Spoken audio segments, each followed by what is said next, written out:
Ok, donc on va attaquer. Donc bonjour, je suis Julien Frandon, je suis radiologue interventionnel à Nîmes et on va faire le cours sur la place du radiologue interventionnel dans le polytrauma et notamment dans ce qu'on appelle le damage control, hein. C'est comme dans le polytrauma, vous savez, il y a l'impact de la première heure, la golden hour, et il faut faire un damage control, voilà, chirurgical. Et ben, je vais vous montrer le damage control radiologique, qui est sur le même principe. Donc, ce qu'on va faire, c'est qu'on va faire un peu de contexte, un peu de réseau de soins.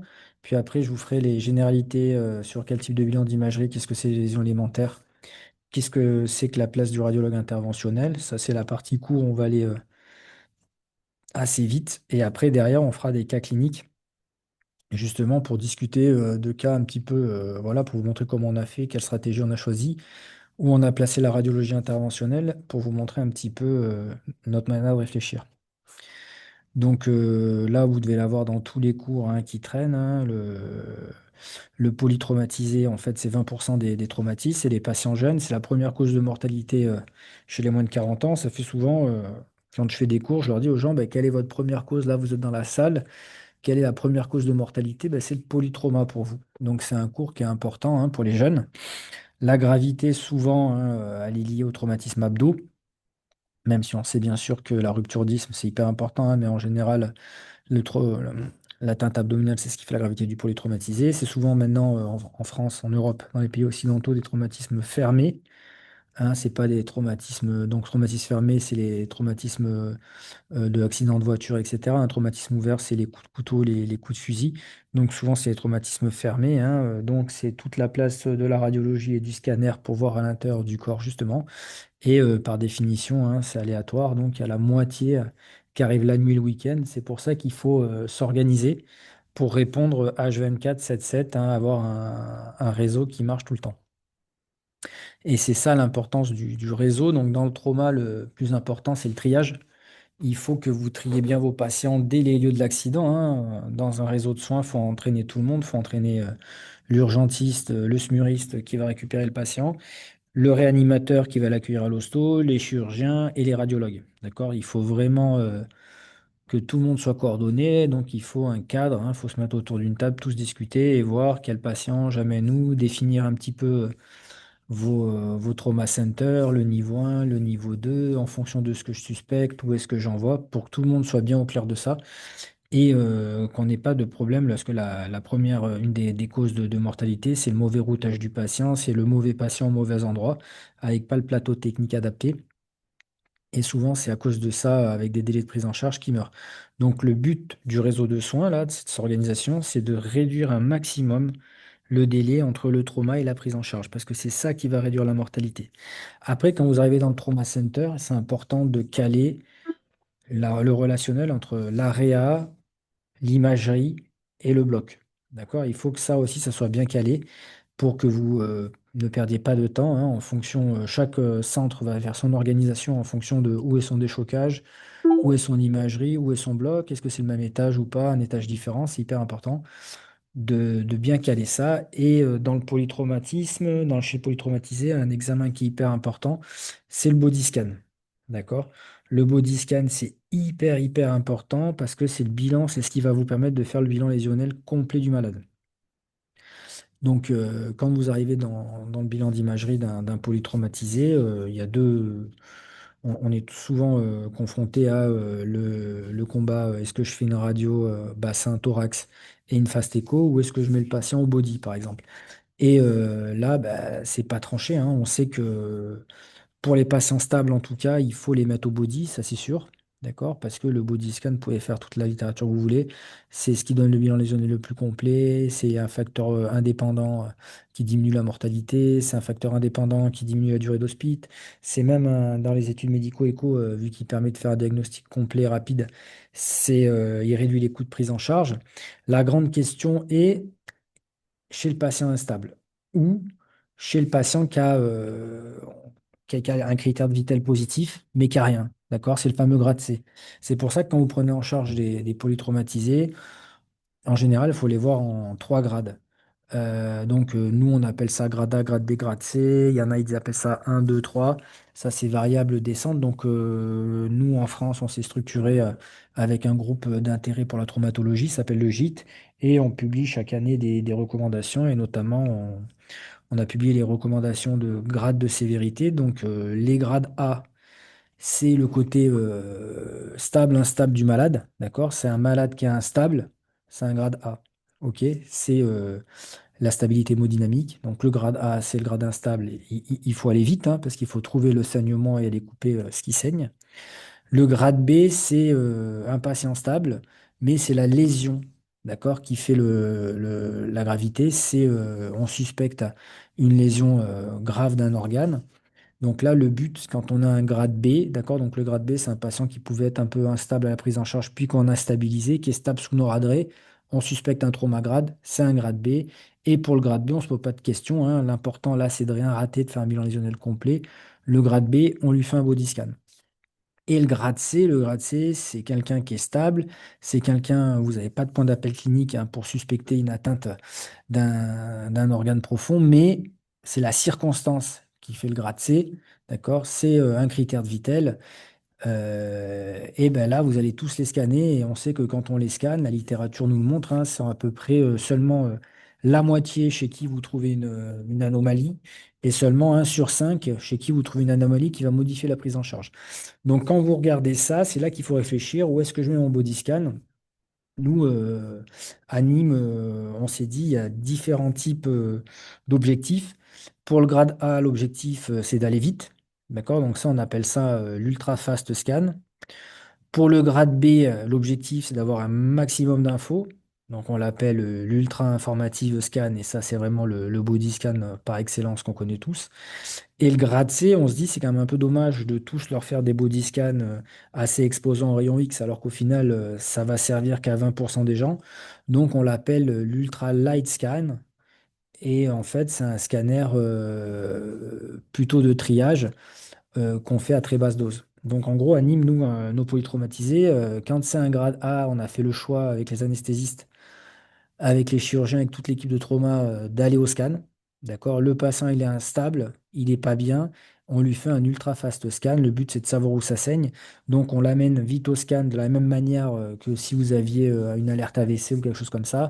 On fait alerte polytraumatisée, on bloque le scan, on prend le malade. Et là, le malade, c'est comme si c'était une bûche, hein. On le met sur le scan, on lui fait une acquisition rapide au artériel, au temps portable.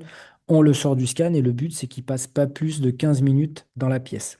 Et à partir de là, on va faire un compte-rendu qui ne sera pas un compte-rendu détaillé de body scan. Non, c'est pas le but. Là, le but, c'est juste de dire où ça saigne. Donc, c'est un rapport assez succinct. Et on dit où ça saigne. Et là, il faut se sortir de la tête le body scanner qui est un terme générique. Si on fait un ultra fast scan, ce n'est pas un body scanner, d'accord? On va pas prendre toutes les précautions du body scanner avec différents temps d'acquisition, désynchronisation, de lever le bras, de faire attention, etc. Là, le but, c'est d'aller vite. On scanne, on dit où ça saigne. Ça veut dire qu'un patient instable qui a un ultra fast scan, ça n'empêchera pas, dans la suite de sa prise en charge, une fois qu'on a stabilisé, arrêté le saignement, de le reprendre au calme et de lui faire un body scan complet, avec cette fois une description complète comme on a l'habitude de voir dans les body scans. Donc notre ultra fast scan, c'est pour les grades A, c'est pour les états instables. Pour les patients stabilisés, chez qui je suspecte un organe profond, hein, c'est les vrais polytraumatisés, ceux-là, on leur fait un body scan, on veut tout voir, on veut tout savoir. Et pour les grades C qui sont sur la circonstance, hein, qui n'ont pas de point d'appel, eh ben, on leur fait un ultralight scan. C'est un scan de triage où cette fois, on est plutôt à très basse dose. D'accord? Et le but, c'est juste de trier et de dire bah, il est normal, le patient sort. Ou alors j'ai quelque chose dans 20% des cas qui doit modifier la prise en charge. Et là, on peut soit refaire un scan si on ne voit pas bien, soit aller plus loin. C'est vraiment un scan de triage. Donc ensuite, quand vous parlez polytraumatisé avec les gens, il faut qu'on utilise le même vocabulaire, hein. C'est comme tout, hein. Donc là, dans le polytraumatisme, en général, on utilise la classification AAST américaine de polytraumatisé. Et là, cette classification, c'est toujours pareil, hein. C'est de 1 à 5. D'accord? 1, c'est un trauma vraiment pas grave. Et 5, c'est un trauma où l'organe, ça met en pronostic l'organe, hein, l'organe est détruit. Et vous faites en général, on se base vraiment sur le trauma de rate parce que c'est un des plus détaillés.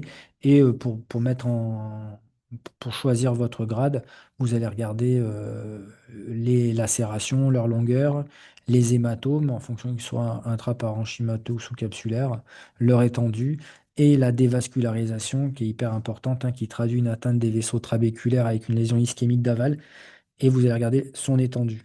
Et en général, vous avez une classification AST pour tous vos organes. Donc la lacération, je vais vous donner quelques exemples, hein, c'est la fracture, hein, la strie dans l'organe. On parle de fracture quand ça va d'un bord à l'autre de l'organe. L'hématome, on a tendance à voir dans les livres qu'on vous dit que l'hématome, on le reconnaît parce qu'il est spontanément hyper dense, mais l'hématome va dépendre du temps d'injection, hein. Si vous faites un sans injection, l'hématome sera hyper dense, mais si vous faites un scanner injecté standard, l'hématome sera hypodense, hein, parce que la rate qui va se rehausser à côté sera hyper dense par rapport à l'hématome. Et donc, quand vous dites hyper hypo, il faut toujours garder en tête que c'est quelque chose de relatif. C'est hyper par rapport à quelque chose ou hypo par rapport à quelque chose d'autre. Et en général, on regarde l'hématome sous-capsulaire, il est bien limité, hein, avec des limites nettes, et l'hématome intraparenchymateux, il est à limite plus fou, plus hétérogène. Et l'infarctus splénique, en général, c'est des zones non rehaussées, plutôt triangulaires, hein. Vous imaginez qu'on coupe un tuyau d'arrosage et vous allez avoir votre pelouse qui va sécher en triangle autour du tuyau. Donc ça, c'est pour l'hématome. Donc vous voyez bien la différence, hein. L'hématome sous-capsulaire, on voit qu'il refoule la capsule de la rate, vous voyez, mais sans lui mettre d'irrégularité. La limite, elle est nette et régulière. L'hématome intraparenchymateux, eh ben, au contraire, hein, ça fait comme un espèce de gâteau, hein, qui a été grignoté, on voit des petites traces dedans. C'est une destruction de l'organe. Et ça, c'est important parce qu'en fonction qu'il soit sous-capsulaire ou intraparenchymateux, vous avez des cutoffs un peu différents pour classer votre AST. Là, vous avez la lacération, hein, c'est une strie hypodense, hein, dans la rate. Et vous avez la fracture quand ça va d'un bout à l'autre. Et on imagine bien que ces lacérations, parfois, elles vont jusqu'à un organe hilaire, jusqu'à un vaisseau hilaire, elle le lèse, et ce vaisseau est détruit, et il entraîne une ischémie d'aval, et l'ischémie, vous l'avez en aval avec une dévascularisation de la rate qui est hypodense, et en fonction de son étendue, bah, vous allez changer de grade, hein. Plus l'ischémie est étendue, quand elle dépasse 25% de la rate, vous passez sur un grade 4 AST, un grade de plus mauvais pronostic. Et là, vous avez un autre épanchement, ça c'est de l'épanchement, hein, périsplénique et périhépatique en rapport avec l'hémopéritoine. On a fait une étude hyper intéressante qu'on a publiée cette année avec Skander, c'est un des radiologues de l'équipe, qui a fait ça pour son master. Donc en fait, il a regardé toutes les classifications et la reproductibilité de la classification AST à partir d'une cohorte multicentrique. C'était la cohorte de Splash qui a été faite par les Grenoblois sur le polytraumatisme de rate avec justement où on regardait tous les traumas de haut grade et on faisait une embolisation proximale pour voir si c'était utile ou pas pour la prise en charge du malade. Et ce qu'on a vu, c'est que dans les dans les stadifications, en fait, quand on laissait le centre expert gradé et qu'on faisait relire par un expert indépendant, ben, on se rendait compte que la reproductibilité était pas bonne. D'accord? Ça veut dire quoi? Ça veut dire que pendant l'urgence, d'accord, en pleine nuit, etc., ben, la prise de décision du traumatisme qui va être basé sur la classification AST, eh ben, elle était pas reproductible avec la classification de l'expert, alors que l'expert, lui, on a pris deux experts indépendants, on avait des très bonnes corrélations au niveau des experts. Donc tout ça, c'est pour vous dire qu'au final, le polytraumatisé, on peut se demander s'il n'a pas besoin d'une relecture à tête reposée le lendemain en dehors des heures de garde, parce qu'on voit que le fait de le redire au calme avec des experts, ben, on est meilleur. Et après, on a analysé en détail d'où venaient ces différences de relecture. Et souvent, en fait, c'était sur les grades 3, 4. On avait tendance dans les centres à dire que c'était des grades 3, alors qu'au final, la relecture experte, c'est des grades 4. Et c'était principalement sur l'ischémie splénique parce que l'ischémie était mal évaluée. On évaluait des ischémies à moins de 25% dans les centres qui étaient en fait à plus de 25%, et les traumatismes devenaient grade 4. Et ce qui était très intéressant dans l'étude, c'est que le fait d'avoir mal classé votre 1, par exemple en disant bah, c'est un grade 3 alors que c'était un grade 4, et ben, c'était un facteur de risque indépendant de complications hémorragiques à J5. Et en fait, ça s'explique assez facilement, hein. Ça veut dire que en fait, ces grades 3-là se compliquaient plus que les autres parce que c'était pas des grades 3, c'était des grades 4. Mais tout ça, c'était pour insister sur le fait de l'importance de la classification, parce que si vous classiez mal votre malade en disant bah, c'est un trauma de rate de bas grade, on va dire que c'est un grade 3, vous allez être un peu moins vigilant pour le surveiller, alors que c'est l'équivalent, en fait, c'était un vrai grade 4 avec des vrais risques de complications hémorragiques à J5 et donc il faut vraiment plus les surveiller. Donc on voit là aussi l'importance de l'expertise, même dans le polytraumatisé. Donc la fuite active, c'est ce que vous cherchez tous en général dans les bilans d'imagerie. On est tous là, on nous appelle, est-ce qu'il y a une fuite active? Donc la fuite active, pour l'identifier, il faut un examen dynamique avec plusieurs temps d'acquisition pour la voir, hein. Et la fuite active, en fait, on imagine un jet d'eau, mais c'est pas ça sur un scan, hein. Sur un scan, c'est une prise de contraste au temps artériel qui va se modifier au temps portal avec comme une petite flaque qui s'étale avec quelque chose qui grandit. Là, c'est pour vous montrer un exemple. Quand vous êtes au scan, là, vous êtes un temps artériel, un temps portal sur le même malade qu'un trauma de rate de haut grade qu'on voit là. Là, on voit au temps artériel une petite prise de contraste sous forme de blush qui se majore au temps portal. Et c'est ça la fuite active. D'accord? Donc, comme ça, c'est pas impressionnant. Mais quand vous prenez ce malade au bloc, là, c'est le même malade, et bien, vous avez vraiment votre arrosoir, votre tuyau qui fuit, qui arrose, hein, quand vous êtes directement au bloc. Et là, ben, c'est une indication, bien sûr d'embolisation. Le pseudo-anévrisme, lui, c'est pareil, il faut un examen aussi dynamique avec deux temps. C'est une boule, d'accord, qui va se rehausser au temps artériel, qui va se rehausser au temps portal, mais qui ne va pas changer de forme. Ça va rester une boule. En général, c'est dans une zone dévascularisée, dans la contusion. Dans cette contusion, en fait, ça correspond à une lésion d'une artère. C'est une lésion intimomédiale de l'artère, mais l'artère ne s'est pas rompue. La fuite active, vous avez une rupture adventitielle de l'artère qui saigne. Le faux anévrisme, votre rupture intumomédiale, elle reste dans l'adventice de l'artère, mais c'est une bombe à retardement et c'est une indication d'embolisation. Alors pour les petits faux anévrismes de 5 millimètres, il y a certaines équipes qui les surveillent. Mais s'il fait 1 centimètre ou plus, c'est vraiment une indication d'embolisation parce que c'est quelque chose, on sait, qui va se rompre et qui va entraîner un saignement secondaire. Là, c'est pour vous montrer. Vous voyez, c'est la rate. La rate, souvent, ça a un aspect un peu pommelé comme ça. Alors ça, c'est pas du tout des faux anévrismes. C'est pour ça que c'est bien d'avoir deux temps. C'est qu'au temps artériel, vous avez cet aspect pommelé de la rate et puis vous passez au temps portal, tout s'est homogénéisé. Donc, c'était pas des faux anévrismes. Alors que le faux anévrisme, lui, ça reste une boule qui reste une boule. Et quand vous les prenez en salle, on va dans l'artère splénique et on retrouve cette boule au bout de l'artère. Et on voit bien, on comprend bien que c'est une artère qui est rompue et qui est contenue dans son adventice, dans son tissu cellulose-graisseux autour du vaisseau. Et c'est un tissu qui n'est pas fait pour résister et qui peut se rompre à tout moment. La fistule artério-veineuse, bah, c'est un faux anévrisme qui s'est rompu dans une veine. Donc, à la différence, l'anévrisme, c'est une boule. La fistule artério-veineuse, souvent, c'est des formes un peu hétérogènes, vermiculaires, en forme de petits vers de terre hyperartérielle, isoportale qui ne se modifie pas entre le temps artériel et le temps portal, garde la même forme, par contre qui va changer de couleur, hein, qui va prendre le couleur du contraste. Donc là, vous avez un exemple hein, avec le trauma de rate. Là, vous avez une image hétérogène, bien limitée, en forme de verre, là, vermiculaire euh, qui ne se modifie pas au temps portal, d'accord? Et c'est dans une zone de contusion, et ça, typiquement, c'est des fissures artério-veineuses.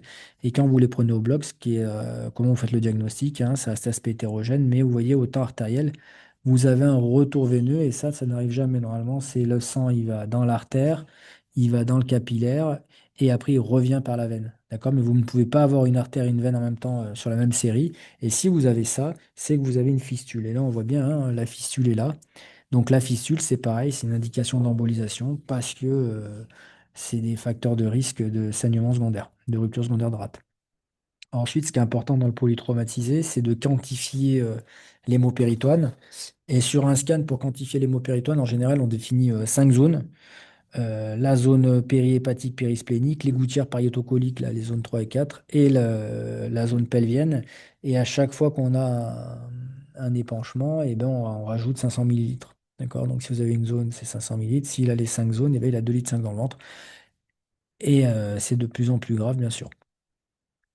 Donc le radiologue interventionnel dans tout ça, quelques généralités, comment vous vendre à vos collègues, hein, dans le polytraumatisé, le radiologue interventionnel, c'est le médecin qui va pouvoir le plus rapidement stopper le saignement. D'accord? Pourquoi? Parce que pour tous les saignements abdos, c'est très profond, etc. Nous, l'avantage, c'est qu'on va dans les vaisseaux, on injecte dans les vaisseaux et on n'est pas parasité par tout ce qu'il y a autour, hein. On a vraiment une vision vasculaire pure, un abord vasculaire pur. L'avantage aussi, c'est que la radiologie interventionnelle, maintenant, elle traite les saignements actifs, les faux anévrismes, les fistules artério-veineuses, mais aussi elle fait du traitement préventif, hein. Quand vous avez des traumas de rate de haut grade, on l'a montré dans l'étude Splash, eh ben, il y a un intérêt à les emboliser. Pourquoi? Parce qu'ils ont moins de complications, moins de ruptures secondaires, moins de risques. D'accord? Donc quand vous avez un trauma de haut grade, chez un patient stable, eh ben, vous discutez avec votre radiologue d'une embolisation préventive qui permettra de rassurer tout le monde, notamment si derrière il a besoin d'une chirurgie de rachis et qu'il faut le mettre à plat ventre alors qu'il a un traumatisme de rate, c'est jamais confortable, hein, parce que si on s'arrape à plat ventre, eh ben, c'est un grand risque de mortalité parce que vous ne pouvez pas le retourner pour que le chirurgien fasse la sphénectomie. Donc vraiment, il faut penser à cette embolisation proximale préventive. Et le revers de la médaille, hein, d'être indispensable, entre guillemets, ben, c'est qu'il faut être tout le temps présent. Donc le radiologue interventionnel ne peut exister dans un trauma center que s'il est H24 7/7 avec une présence la nuit aussi pour faire les urgences. En général, comment ça se passe? On les prend dans la grande majorité des centres, dans les salles de radiologie interventionnelle qui se composent d'un capteur plan, d'une table électrocommandée. Le patient a des cubitus dorsales, grande majorité des cas, on passe par voie fémorale. Et à chaque fois, c'est une prise en charge multidisciplinaire, hein. L'anesthésiste m'appelle, me dit qu'il y a un polytraumatisé. Je m'assure que le chirurgien est au courant, etc., que tout le monde est bien au courant, alerte, parce que si moi je prends le malade et que j'ai le moindre problème ou que je vois que c'est compliqué et que je peux pas faire ce damage controlleri, c'est-à-dire agir vite en moins d'une heure, eh ben, je passe la main au chirurgien parce qu'il vaut toujours mieux perdre la rate que perdre la vie, hein. Donc c'est bien de vouloir faire une embolisation sélective de la rate, mais si c'est galère que ça prend du temps, c'est des points de vie, hein, que le patient perd. Donc là, vous passez la main et le chirurgien fait la splénectomie et c'est pas grave, hein. L'essentiel, c'est que le patient soit stabilisé le plus vite possible pour derrière aller en réa. Et là, en réa, il sera réchauffé. Ils vont lui mettre du sel, du poivre pour le retaper. Et en fait, c'est les réanimateurs qui vont le retaper et le sauver, hein. Mais vous, votre rôle, c'est vraiment d'aller et de couper un petit peu le tuyau qui fuit. Au niveau du matos, moi, souvent, dans le trauma, j'aime bien, c'est la gélatine, hein. C'est très rapide. Vous pouvez la mettre un peu comme vous voulez. Vous pouvez la mettre en gros cube. Vous pouvez la mettre en frites, etc. Et la gélatine, l'avantage, c'est que même si vous devez faire une embolisation un peu aveugle, et ben ça, vous pouvez boucher, vous allez baisser la perfusion, notamment dans le bassin, hein. Vous avez un traumatisme du bassin, vous embolisez les hypogastriques et vous savez que vous ne ferez pas de lésion ischémique si vous utilisez bien des fragments de grande taille, parce que ça va juste baisser la perfusion et après c'est résorbable et le vaisseau se reperméabilisera. Derrière, eh ben, c'est bien parfois pour les lésions vasculaires ciblées, par exemple un faux anévrisme de la rate ou une fuite active, bah, du coil. Là, vous pouvez prendre des coils fibrés, non fibrés, etc. Vous avez aussi pour les lésions de, par exemple, une sous-clave, une iliaque avec une plaie pénétrante, et ben, il faut des prothèses couvertes dans votre arsenal, hein, pour pouvoir protéger le vaisseau. Et bien sûr, avec l'essor de l'embolisation préventive de rate, hein, le fameux plug, c'est vraiment le plug qui a permis de montrer la safety de l'embolisation proximale de rate. Parce qu'avant le plug, on utilisait des coils, mais souvent les coils, c'est instable, ça migre. Et quand vous embolisez une artère splénique, il faut l'emboliser de la manière la plus tronculaire possible. Parce que plus l'embolisation va être longue sur l'artère, plus vous allez toucher des collates, notamment au niveau du pancréas, et plus vous prenez des risques de complications. Que si vous utilisez un plug et que vous le mettez bien au bord gauche du rachis quand vous le libérez, et ben vous aurez aucune complication ischémique due à votre embolisation. Et on l'a montré dans Splash sur 140 malades, il n'y a eu aucune pancréatite et aucune complication. Donc tout ça pour vous faire discuter maintenant autour de cas. Donc c'est des cas qui sont bien sûr caricaturaux, hein, et qui vous montrent un petit peu notre manière de réfléchir.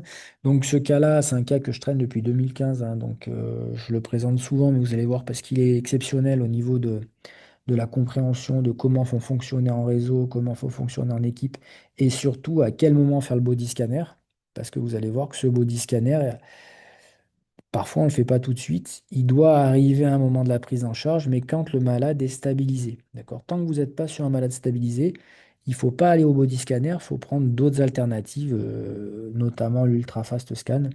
On va en discuter. Donc là, c'est pour vous dire, donc c'est un cas que j'ai vu pendant mon clinica quand j'étais à Grenoble. À la fin de mon clinica, hein, moi j'ai fini mon clinica en octobre 2015.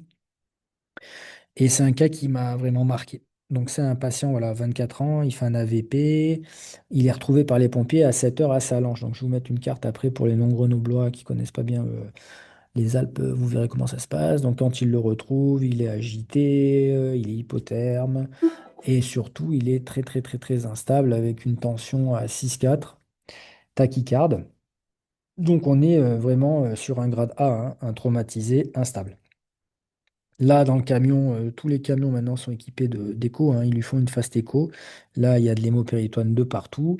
il lui branche deux voies veineuses de gros calibre et là, il lui passe très vite un remplissage hein, avec de la noradrée. Ils mettent des culots, vous voyez, 6 PFC, du fibrinogène. C'est vraiment un malade qui saigne, qui est en train de mourir. Donc là, ils le prennent en charge, laisse pour vous montrer. Donc là, c'est Salanches. Donc le Trauma Center des Alpes, hein, un des meilleurs Trauma Centers de France, ben, Grenoble. D'accord? Mais Grenoble, vous voyez, en voiture, c'est 2h30. Donc techniquement, c'est impossible d'amener le patient 2h30 à Grenoble, hein, il va mourir en route. Là, il est déjà quasiment en train de mourir. Après, on peut se dire, on le trimballe en hélico. Donc quand vous regardez les hélicos, c'est comme les avions, hein, on vous dit, bah, c'est 1 heure pour aller à l'autre bout du monde. Mais en fait, après, on vous dit, bah, faut venir 2 heures avant, il faut enregistrer vos bagages. Et en fait, il y a un peu de retard. Et en fait, il a atterri, il faut qu'il attende. Nanani, nanana. Donc par exemple, l'hélico, on vous dit c'est 20 minutes, mais le temps de l'alerter, de le faire venir, de repartir, bah, déjà minimum, c'est 40 minutes. Donc là, dans ce cas de figure, ça ne marche pas. C'est pour ça que c'est très important de faire un maillage territorial de vos différents centres. Et on sait que à Salanches, il y a un trauma center de niveau 1, mais tous les de niveau 2, mais tous les trauma centers, dans tous les trauma centers, le chirurgien doit être capable de faire un packing d'organes. D'accord? C'est pour ça que c'est important de discuter avec les différents hôpitaux avec lesquels vous travaillez pour vraiment mettre en place ce maillage. Parce que un patient instable non déplaçable, il faut que le chirurgien du centre puisse lui faire un packing pour le stabiliser et ensuite le transporter. Donc ce patient, on l'amène à Salanches et à Salanches, ils font ce qu'ils appellent une LAPEC, hein, laparotomie écourtée. Donc la LAPEC, là je vous dis, on est dans le damage control et ça c'est un bel exemple de damage control. On n'est pas dans la cellio, le robot, la belle chirurgie. Non, là vous ouvrez votre malade, vous réfléchissez pas, hein, donc on fait une xyphopubienne. On regarde, on vide l'hémopéritoine. Là, on voit le foie est fracassé, hein, c'est une grosse lésion hépatique. Et là, le chirurgien pack. Donc, il met des compresses tout autour du foie pour comprimer. Et là, en fait, pendant la chirurgie, malgré le packing, le malade est toujours instable, il saigne toujours. Donc, il lui met un lac autour du pédicule hépatique. Donc, il passe un fil autour du pédicule hépatique qui sert à travers un petit bout de plastique et ça lui permet comme ça de clamper, déclamper le pédicule hépatique à intervalles réguliers. Comme ça, quand il le clampe, le patient se stabilise. Mais le problème, c'est qu'il ne peut pas le laisser clamper tout le temps, sinon le parenchyme hépatique se nécrose et donc il faut clamper, déclamper régulièrement. Donc en fait, avec cette chirurgie un peu de guerre écourtée, on arrive à stabiliser le malade. Et donc, on organise le transport vers Grenoble en hélico. Et là, quand on transporte le malade, eh ben, le chirurgien monte dans l'hélico avec les réas et ils partent et le chirurgien clampe, déclampe régulièrement le patient. Donc, vous voyez, on n'a pas du tout fait de body scan hein, pour le moment parce que le patient est instable. Donc, c'est à 7 heures, il arrive à Grenoble. Vous voyez, à 7 heures, il arrive à 12h10. D'accord? Donc, 4h10 après l'accident. Mais par contre, ce qu'il faut savoir, c'est que dès sa prise en charge à 7 heures du matin, tout le monde est au courant qu'il y a un polytraumatisé grave à Salanches, toutes les équipes, d'accord, et nous, à Grenoble, on l'attend. Et là, on est en attente qu'il arrive, etc. Et il y a le radiologue interventionnel qui est prêt à agir, hein, voilà, qui attend le malade avec l'équipe, le chirurgien et le déchocage. Quand il arrive, il est toujours très hypotendu, il est toujours en remplissage massif et il est toujours transfusé. Donc là, qu'est-ce que vous faites? Est-ce que vous faites le body scan? Donc non, d'accord. Grenoble l'organise de telle façon que le déchoc n'est pas au même étage que le scan. Donc là, on se décide, on se dit, on sait d'où il saigne, il y a le lac autour du foie, on le prend au bloc. Donc il descend au bloc d'inter. Quand il arrive au bloc d'inter, eh ben, faut vous préparer, c'est ça que vous allez voir. D'accord? Donc tout ça, c'est les fameux corps étrangers, hein. On est là, oui, si peut-être qu'il a oublié une compresse. Donc là, bon, ben là, il y a gavé de compresse, hein, c'est normal, hein, il a été complètement paqué. Là, c'est le lac hein, avec le clan. Et donc là, c'est notre petit cathéter, hein. Nos cathéters ressemblent à ça. Donc nous, ça va très vite hein, pour aller dans une artère hépatique, bah, ça prend 2 minutes. Donc là, on cathétérise, on va dans l'artère, on fait la série. Et là, on est dans le tronc cœliaque, on fait la série, qu'est-ce qu'on voit? On voit une splénique, d'accord?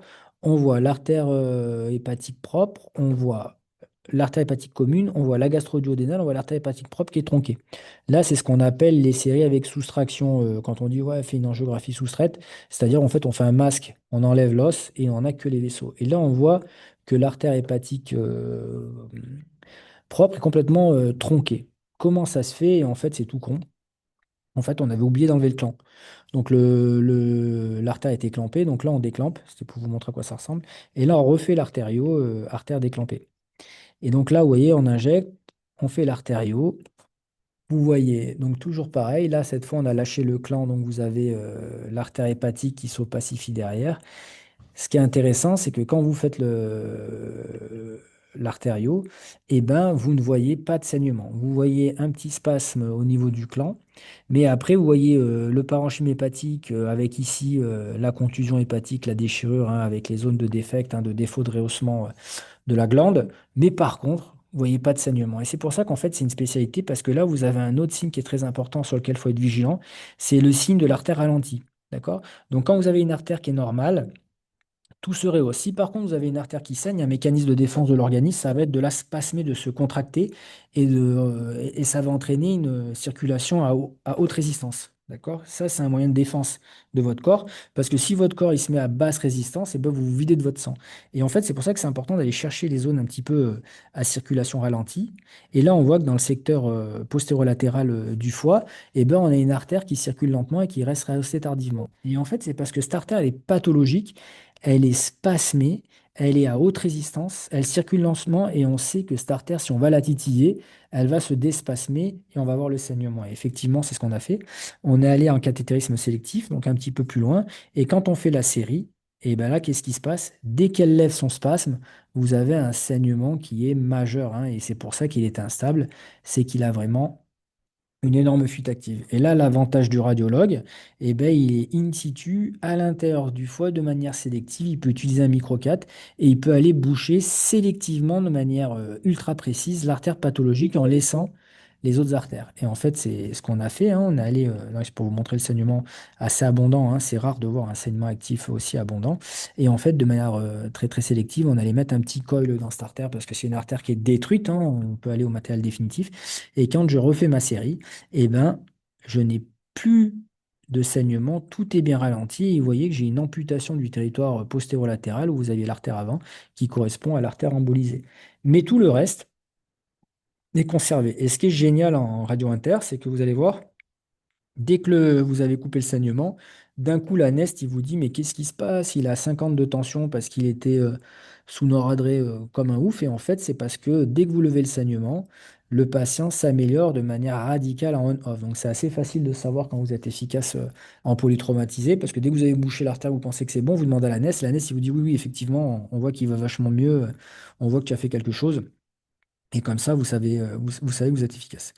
Donc c'est à ce moment-là, donc vous voyez, il arrivait à 12h10, 14h30, tout était fini avec le transport, hein, c'est rapide, d'accord? Il faut faire du golden hour, il faut bosser rapidement moins d'une heure. Et c'est à 14h30, quand le patient est stable, c'est à ce moment-là qu'il a son body.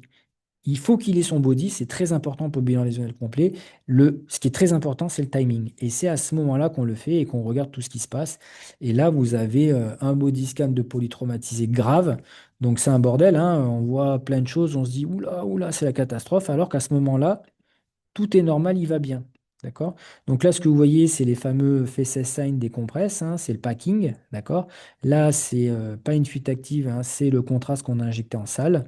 Et vous avez par contre un œdème des anses assez marqué dû en fait à la souffrance du choc. D'accord? Et donc, vous vous doutez bien que vous voyez ça, vous discutez avec les chirurgiens, ben, ce patient, vous ne pouvez pas le laisser comme ça, parce que si vous le laissez comme ça, l'œdème, il va faire un troisième secteur et il va tout nécroser. Donc ça, c'est des patients derrière, vous mettez avec un vacuum pack pour lui permettre justement de passer ce cap de l'œdème, de se reperfuser normalement sans ischémier son intestin. Et en fait, ce patient-là, il a fait 1 mois et demi de réa et il est sorti ensuite en service. Et 1 mois et demi plus tard, c'est un patient qui a été sauvé. D'accord? Donc il a fini avec une hépatectomie droite qui a été faite dans un second temps, hein, pas dans l'urgence, hein, mais dans un second temps parce que le foie avait nécrosé sur le traumatisme. Et l'embolisation, c'est sûr que ça n'a pas aidé, hein, de boucher une artère, ça aide pas, mais cette embolisation, elle était. Parce que si les gens vous disent, ouais, mais l'embolisation, ça fait des nécroses, en fait, là, on embolise pour sauver la vie, d'accord? Donc là, vie sauvée, après l'organe forcément un peu abîmé. Donc là, il a eu une hépatectomie de propreté, toutes les équipes ne le font pas, avec un petit drain qui reste séquelaire, mais c'est un patient miraculé qui a été sauvé et qui a été sauvé par la force de l'organisation du réseau, d'accord? Tout le monde a amené sa petite pierre. Le SAMU sur place qui a su alerter, qui a su orienter au bon endroit, le chirurgien sur place qui a su paquer et mettre le lac, le radiologue interventionnel à la prise en charge qui a su boucher sélectivement, toute l'équipe de radio-diagnostic qui a su faire le body scan au bon moment, et la réanimation derrière qui en un mois l'a retapé et lui a permis de passer le cap alors que c'était un patient qui était mort quasiment sur place. Un deuxième cas, alors ça c'est un cas de chez nous, un cas de Nîmois qui est intéressant, pareil, c'est pour vous montrer notre façon de réfléchir. Donc on est aussi sur un AVP, hein, patient de 24 ans, incarcéré, écrasé. Ils arrivent directement sur les lieux, ils lui mettent une ceinture de choc et ils le drainent. Sur le drain, ils ramènent 1 litre de sang.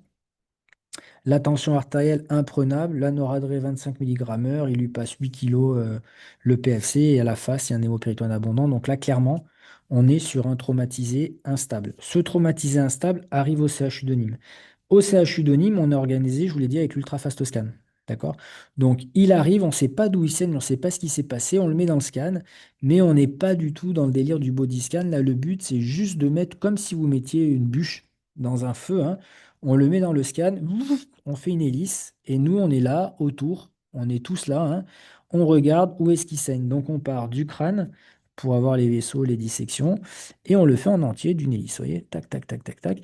Et pourquoi, en fait, c'est hyper important de faire ça si vous pouvez le faire? Parce que là, d'un coup, vous faites le bilan lésionnel complet, hein. Donc là, vous avez une rate éclatée qui saigne, c'est l'enfer. Vous avez un rein droit éclaté qui saigne, donc vous savez, la rate, le rein, etc. Et surtout, chez lui, ce qui a été hyper intéressant, c'est que vous voyez un isthme. Et il a une rupture d'isthme. Mais ça, c'est hyper important parce que souvent, sur les patients instables comme ça, on a tendance à dire, je monte un ballon parce que je pense qu'il y a un bassin, etc. Et ben chez lui, si on avait monté le ballon, et ben on l'aurait tué parce qu'on aurait fait très fort, très sûrement éclater son isthme. Et après, effectivement, il avait également un bassin. Donc nous, à Nîmes, on travaille comme ça, hein. Donc on fait le body scan, on se dit, bah là, qu'est-ce qu'on fait? Donc c'est un saignement localisé, le radiologue peut le faire et on le prend en salle. Soit c'est un truc chirurgical, les chirurgiens le prennent au bloc. Soit là, on est sur une prise en charge, on voit complexe, hybride, hein. Il va y avoir de la chire, il va y avoir une prothèse aortique, il va y avoir une splénectomie, il va y avoir le rein. Et tout ça, il faut le faire en moins d'une heure. Donc nous, ce qu'on a décidé de faire, c'est de travailler ensemble. Et après, en fait, ça prend pas de temps, hein, 30 secondes. Ça, c'est le contrôle à la fin. Donc, nous, ce qu'on a fait, c'est que là, j'ai pas d'image parce qu'on les met on les prend dans le bloc des urgences de Nîmes, qui c'est un bloc chirurgical avec une table de scopie, mais pas de possibilité d'enregistrer les images, hein. C'est pas notre salle de bloc d'interventionnel où on enregistre tout. Mais au bloc, ce qui s'est passé, c'est que tac, on a pris le patient tous ensemble, hein, les chirurgiens, les radiologues, l'équipe de réa.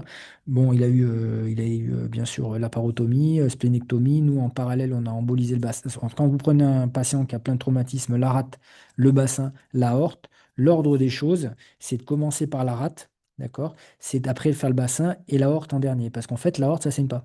Ok. Une aorte, ça saigne pas. Après, ça peut se rompre et le patient meurt. Mais l'aorte ne saigne pas, alors que la rate saigne et le bassin saigne. Donc là, le chirurgien se fait la splénectomie parce que la rate, de toute façon, il n'y avait rien à sauver, elle était morte. Nous, on a fait le bassin, on a embolisé le rein. Là, il se trouve qu'au bloc, on n'a pas pu faire du sélectif, on n'avait pas tout notre matos, hein, c'est du dégradé, hein. Donc, on a utilisé de la colle, hein, voilà, le but, on s'en fout, on a sacrifié le rein parce que le but vraiment, c'était d'aller vite, hein, et de couper le saignement.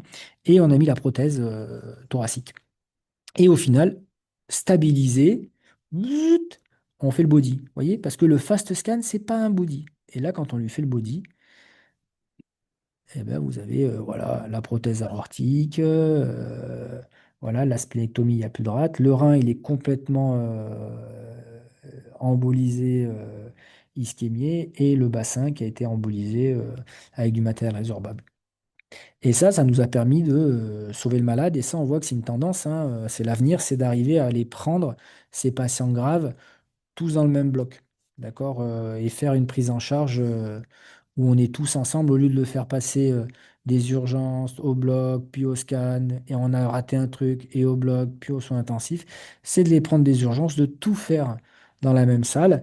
Et ça, c'est un truc qui se fait beaucoup au Japon. Donc nous, bah, ça, on peut pas le faire, hein, mais au Japon, ils ont des salles 4DCT avec un scan, une table, de blocs et du matériel d'angio. Et en fait, ils prennent le polytraumatisé, ils le scannent, derrière, ils le mettent sur la table de bloc, puis le dépassent sur la table d'angio s'il y a besoin de faire des rayons X. Ils ont énormément de personnel avec des seniors qui sont là pour se discuter le bout de gras. Est-ce que je fais plutôt une embolisation? Est-ce que je fais plutôt une chirurgie? Moi, je pense que là, il faut emboliser. Je pense que là. Et c'est comme ça qu'ils arrivent à montrer qu'en fait, quand vous avez un polytraumatisé en fonction de votre score ISS, de votre état hémodynamique, vous avez un score de survie. D'accord? Et en général, ben, quand vous êtes un traumatisé grave avec ben, un choc, ben, votre score de survie, il est à zéro. Et justement, dans ces études japonaises, eh ben, ils montrent qu'ils arrivent à sauver des gens morts parce qu'en fait, grâce à cette prise en charge globale, ils arrivent à sauver les gens un peu comme dans le cas de ce patient. Ça, c'est un autre petit truc, c'est pour vous montrer l'importance du réseau. Donc autant là, je vous ai montré des cas où on est assez content de notre prise en charge, c'est bien organisé. Ça, c'est un cas où c'est moins bien organisé et on va le voir un petit peu avec une sorte après de débriefing. Donc c'est un patient jeune, accident de chantier, ça arrive à Alès. Alès, c'est une ville à côté de Nîmes qui est à peu près à 40 minutes, une heure en voiture. Donc quand il est pris en charge par le SMUR d'Alès, il en a emphysème, il a une fracture de poignet, il a un traumatisme abdos, mais c'est un patient qui est stable, d'accord? Il est stable sous remplissage et noradré, mais il est stable. Et le truc, c'est que normalement, un patient comme ça, voilà, on aurait bien aimé l'avoir à Nîmes, et ils se disent non, mais on reste à Alès, qui pourtant à Alès a un CH de niveau 2. D'accord? C'est pas un niveau 1, ils n'ont pas d'embolisation, ils n'ont pas tous les chirurgiens sur place, hein. Ils peuvent faire du packing d'urgence, mais ils peuvent pas faire tout le reste. Et je sais pas pourquoi ils font un stop à Alès. Au stop à Alès, ils voient qu'il y a un saignement du foie et ils se disent il faut l'emboliser, on l'amène à Nîmes. Bien sûr, les images ne passent pas. Et on a juste quelques images WhatsApp qui montrent qu'effectivement, il y a un gros trauma du foie avec un saignement actif au niveau du foie médian, un hémopéritoine. Mais j'ai aucune idée de l'anatomie précise, etc. Mais bon, je le prends, enfin, c'est pas moi, mais l'équipe radiologique le prend en salle.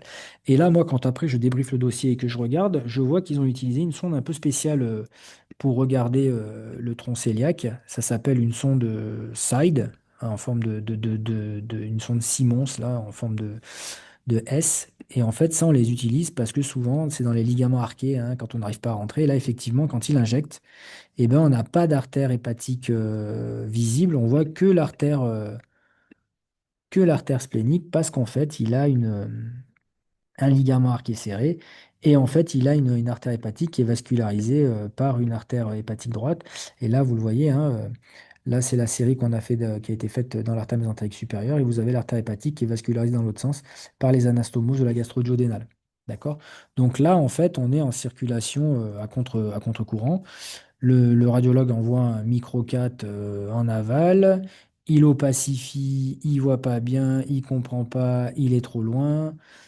Il se recule, il réopacifie, et là, hop, il arrive à voir l'artère hépatique gauche et l'anévrisme. Et là, il n'arrive pas à aller plus loin, c'est compliqué, il décide de mettre un coil. Donc il met un coil très proximal dans cette artère. Donc très, voilà, il passe beaucoup de temps, vous avez vu, il a dû faire l'artère mésentérique supérieure.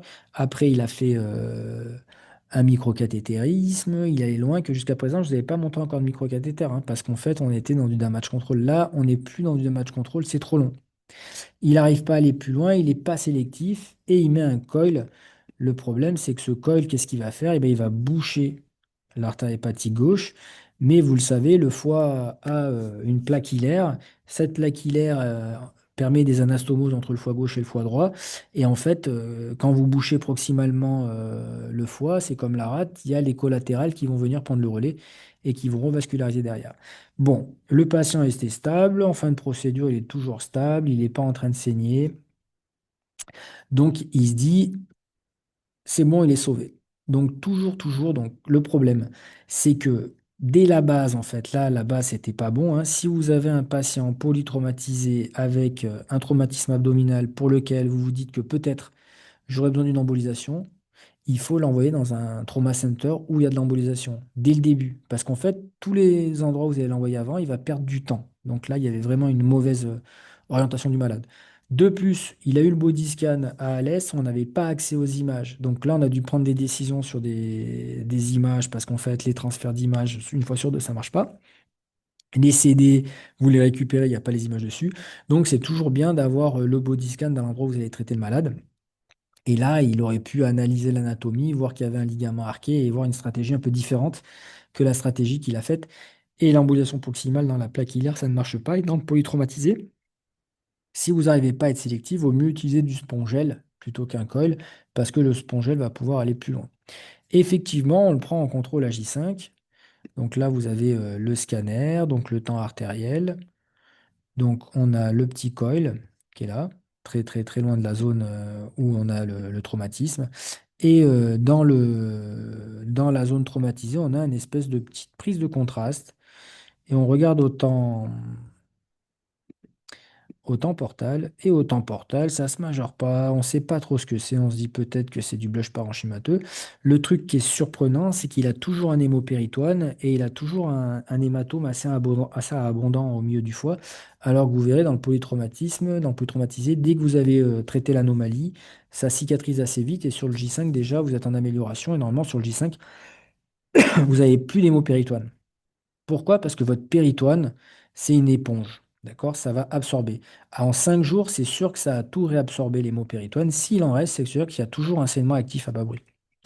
Donc lui, on se dit, bon, c'est bizarre, on va le reprendre une semaine après. On le reprend une semaine après. Il est toujours pas bien, toujours son hématome. Et surtout, on voit qu'effectivement, eh ben, la petite anomalie qu'on avait vue, eh ben, elle n'avait pas du tout été exclue.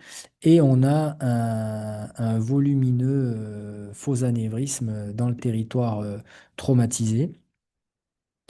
Là, vous le voyez. Et autant portal, comment je dis que c'est un faux anévrisme? Parce qu'il garde la même forme, d'accord? Il garde la même couleur, il ne s'est pas étendu, il n'est pas en train de saigner. Et j'ai toujours l'hématome autour et j'ai toujours un peu d'hémopéritoine. Donc là, on est sur un faux anévrisme, sur un patient qui a déjà été embolisé. La première fois, ils ne sont pas arrivés à passer. Donc là, il faut qu'on traite différemment. Mais il faut toujours vous dire, là, on n'est plus dans le damage control RI, hein, on est à 12 jours. Donc là, on peut se poser, appeler un ami, réfléchir. Et là, chez ce patient, en réfléchissant, en regardant un peu les images, on s'est dit, bah, le plus simple pour aller le traiter, ça serait d'y aller en percutané, hein, parce qu'en endovasculaire, on allait avoir du mal. On a regardé en écho, en effet, en écho, on voyait très bien le faux anévrisme sans pédicule artérielle. Et on est allé sous guidage mixte, hein, échoscopique, piqué dans la portion circulante. On a injecté un liquide, là c'était de l'onyx, un copolymère.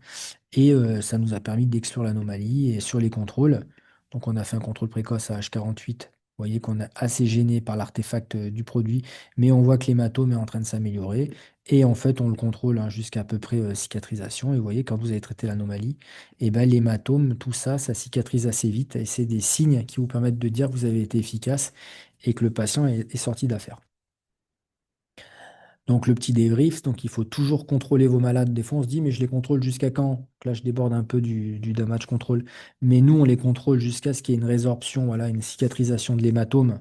D'accord? Et une disparition, en fait, on ne les fait pas sortir tant que l'hémopéritoine n'a pas disparu. Parce qu'un hémopéritoine qui persiste, c'est pas normal, hein, c'est que ça saigne encore, hein, parce que sinon, je vous l'ai dit, le péritoine absorbe tout. Et après, on les suit à distance jusqu'à ce qu'à peu près ça soit bien, on voit que ça est en train de cicatriser, on est sûr qu'on est sur la fin, et on peut les contrôler à 1 mois, 3 mois. Mais en général, ça suffit, et après, on prolonge si ça n'a pas encore cicatrisé. Donc en conclusion, j'espère que les messages que vous aurez retenus, c'est que c'est très important le réseau de soins, c'est le plus important pour moi. Ensuite, c'est très important de faire un body scanner, mais pas tout le temps au même moment. OK? Et il faut vendre la radiologie interventionnelle parce que dans le traumatisme, dans le polytraumatisé, on a vraiment une place très importante et on doit être en équipe avec les anesthésistes et les chirurgiens. Voilà. Alors, je vais regarder vos questions.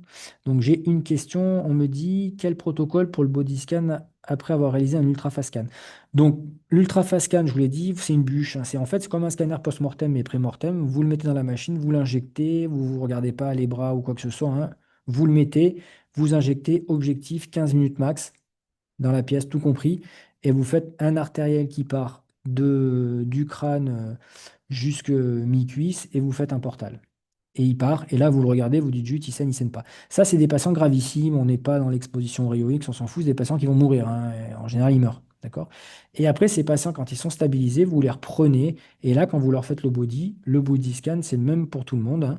C'est pareil, on fait un rachis cervical sans inge, des TSA synchronisés, et on fait une hélice TAP artérielle, un AP portal, pareil pour tout le monde. Toujours pareil. En fait, on fait les mêmes protocoles, juste pas au même moment. Et quand on fait un ultra smart scan pour les gratte-C, on est en ultra low dose, juste pour limiter l'irradiation. Donc, si ligament arqué, alors qu'est-ce que j'aurais fait moi? En fait, quand j'ai un ligament arqué, je passe par le bras. C'est les rares moments où je passe par le bras. Mais par exemple, des fois, quand vous avez une ambulation splénique à faire, si vous voulez faire une ambulation proximale, avant, on avait des super coils, c'était des coils Penumbra. Les pods, les pods de chez Penumbra qui étaient des coils d'anchoring là, qui se plantaient dans la paroi avec une grande force radiaire et une grande résistance et qui permettaient de faire des occlusions tronculaires de la rate. Là, tous les coils qu'on a, ils sont trop souples, hein. Vous mettez votre coil, vous êtes content, vous allez chercher un deuxième, vous remettez un coup de scopie, le coil est parti dans l'huile. C'est souvent que ça arrive. Donc vraiment, les angulations proximales, nous, on les fait au plug. Et quand il y a un ligament arqué, on passe par le bras. Comme ça, vous passez par le bras, vous restez en 4F, vous prenez bien une sonde Tempo hein, de chez Cordis, c'est les sondes armées avec une lumière interne en 0,38. Quand vous mettez un plug, il faut être en 0,38, hein. Si vous êtes en 0,35, vous ne pourrez pas mettre de plug, le plug ne passe pas. Donc on prend en général une MPA Tempo et on va dans l'artère splénique parce que le ligament arqué, quand vous passez par le bras, vous le passez facilement. Voilà. Et ben voilà, super. Allez, bonne journée.